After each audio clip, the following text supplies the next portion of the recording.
The rain pelted the cobblestone streets of Eldridge, a small coastal town wrapped in mist and mystery. The air carried the scent of salt and damp earth, and the distant crash of waves against the cliffs was a constant reminder of the sea's untamed power. At the edge of town, in a quaint, ivy-covered cottage, lived Elias Hawthorne, a man in his early 30s with stormy gray eyes and a heart heavy with secrets.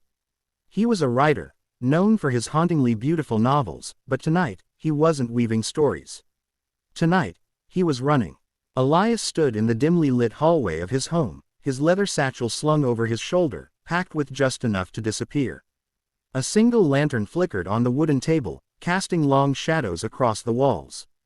His coat was damp from the rain, and his boots left faint mud prints on the floor. He glanced at the old grandfather clock, 11:47 p.m. If he left now, he could catch the midnight train and be gone before anyone noticed. Before they noticed, he reached for the door, his hand trembling slightly, when a voice, soft but unyielding, cut through the silence. "You're not going anywhere." Elias froze. Slowly, he turned to see two figures standing at the far end of the hallway, their silhouettes framed by the faint glow of the lantern. It was the sisters, Amara and Lila Sterling. Amara, the elder, had raven black hair that fell in waves over her shoulders, her emerald eyes sharp with determination. Lila, younger by 2 years, had a softer presence, her golden curls catching the light, but her gaze held the same fierce resolve. They were not just sisters. They were his anchors, his family in all but blood, and the only ones who knew the truth about him. "Amara, Lila," Elias said, his voice low, almost pleading. "I have to go." "You don't understand." "We understand more than you think," Amara replied, stepping closer. Her voice was steady, but there was a tremor of emotion beneath it. "You think you can just vanish? Leave us behind like we're nothing?" Lila crossed her arms, her eyes narrowing. "You don't get to run, Elias. Not from this. Not from us." Elias's jaw tightened. He wanted to argue, to tell them it was for their own good, but the weight of their words pinned him in place. The sisters had been his constant since he arrived in Eldridge 5 years ago, a broken man fleeing a past he refused to speak of. Amara, with her sharp wit and unyielding loyalty, had pulled him out of his darkness with her relentless optimism. Lila, with her quiet strength and uncanny ability to see through his walls, had taught him to trust again. They had become his home, and now, they were standing in his way. "I'm not running from you," Elias said, his voice breaking. "I'm running to protect you. Protect us." Amara's laugh was bitter. "From what, Elias? The shadows you won't name. The ghosts you think we can't handle." Lila stepped forward, her voice softer but no less commanding. "You've been carrying this burden alone for too long. Whatever it is, we're stronger together. Tell us." Elias's gaze dropped to the floor. The truth was a blade, sharp and unforgiving, and he'd spent years keeping it sheathed. But the sisters' presence, their unwavering belief in him, was unraveling his resolve. He sank into the armchair by the door, his satchel sliding to the floor with a dull thud. "It's not just about me," he said finally, his voice barely above a whisper. "It's about what I did. What I am." Amara knelt before him, her eyes searching his. "Then start from the beginning." And so, under the weight of their gaze, Elias began to speak.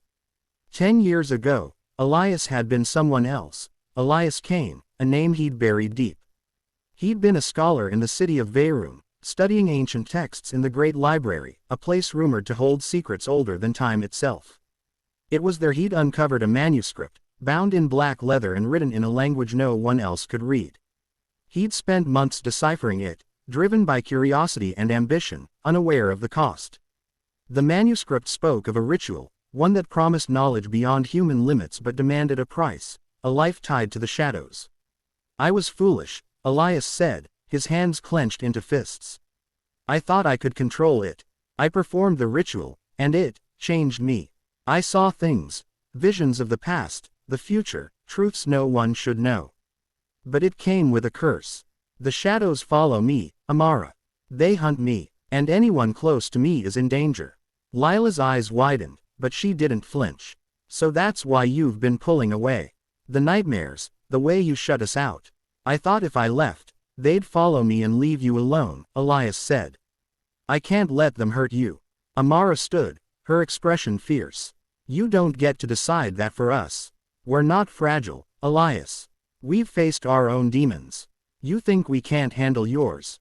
Elias shook his head. You don't know what they're capable of. They're not human. They're something else. Every time I stay in one place too long, they find me.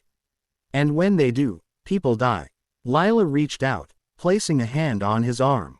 Then we fight them, together. Elias looked between the sisters, their faces illuminated by the flickering lantern. He wanted to believe them, to trust that their bond was stronger than the darkness chasing him. But fear gnawed at him, whispering that he was a danger to everyone he loved. Before he could respond, a low hum filled the air, like the vibration of a tuning fork. The temperature in the room plummeted, and the lantern flickered wildly. Elias's heart sank. They're here, he whispered. Amara grabbed his hand, pulling him to his feet. Then we face them now. The windows rattled as a shadow moved outside, darker than the night itself. It wasn't human. It was a void, an absence of light that seemed to pulse with malice. Elias's blood ran cold, but Amara and Lila stood firm, their presence a shield against his fear. Stay behind me, Elias said, stepping forward, but Amara pushed him back. No, she said, we do this together. The door burst open, and the shadow surged inside, a writhing mass of darkness that seemed to swallow the light. Elias raised his hands, muttering words from the ancient manuscript, words he hadn't spoken in years. A faint glow emanated from his palms, pushing the shadow back, but it was strong, stronger than he remembered. Lila grabbed a poker from the fireplace, swinging it at the shadow. To Elias's shock, it recoiled, as if her defiance had substance. Amara joined her, chanting words she shouldn't have known, words from the manuscript Elias had never shared. How? He began, but Amara cut him off. We've been reading your notes, she said, her voice steady despite the chaos. You're not the only one who can learn.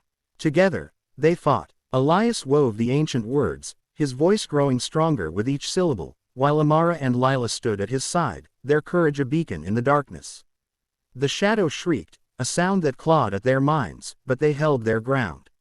With a final surge of will, Elias unleashed the full force of the ritual's power, banishing the shadow in a burst of blinding light. When the room fell silent, the three of them stood panting, the air heavy with the aftermath of their battle. The shadow was gone, for now. Elias looked at the sisters, his heart swelling with gratitude and awe. You didn't have to do this, he said. Lila smiled, brushing a curl from her face. Yes, we did, your family. Amara nodded, her eyes fierce but warm. You're not going anywhere, Elias. Not without us. For the first time in years, Elias felt the weight of his curse lighten, if only a little.